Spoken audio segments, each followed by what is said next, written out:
A number of years ago, Arizona State University came by to evaluate the value of our cash flow game. Could it really be used as a teaching tool?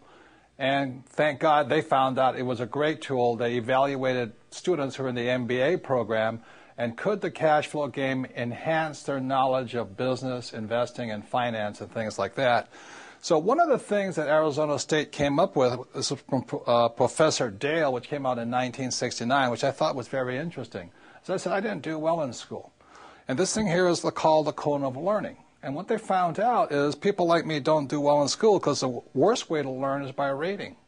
Those of you buying my books, keep buying books though, okay? So I didn't do well in school because I'm a very poor reader. The second worst way of learning is hearing words or lecture. So kids like me in school just don't do well because I fidget a lot, I don't like lecture, and I'm a poor reader. So you can go up and it says you can watch a movie, watching a demonstration and all this, and this is all kind of passive learning. So being hyperactive and probably ADD, this is not the way I learn. So the reason I like games and the reason the cash flow game is a valuable teaching tool is when you go to active. Now, the best way to learn is do the real thing. For instance, if you want to invest in real estate, the best thing you can do is go do it. If you want to play the stock market, you got to do it. The second best thing, though, is simulating the real experience. And what Arizona State found was the cash flow game was as close to a simulation of the real thing, which is why I say the game was designed for you to play over and over and over again, to make mistakes, to learn, to correct, to adjust your brain.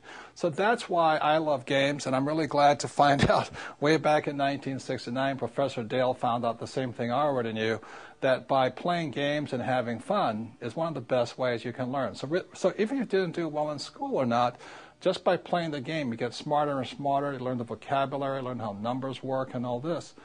So this is a big part of the Rich Dad experience. Once you understand the game in our books, then we have Rich Dad's coaching, we have Rich Dad's education, we have medium and advanced seminars. But once you're ready to move on, when you feel confident in your ability to learn.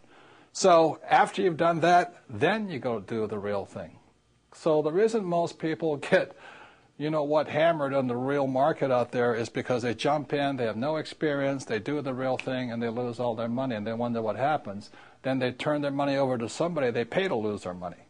Because most financial advisors are not really advisors, they're really salespeople. As I always say, they're called brokers, stock brokers, real estate brokers, insurance brokers. As my rich dad said, the reason they're called brokers, because they're broker than you. So if you want to get rich, practice, play the game over and over and over again, and soon you'll start to think like a rich man. And that's what makes the Rich Dad Company different.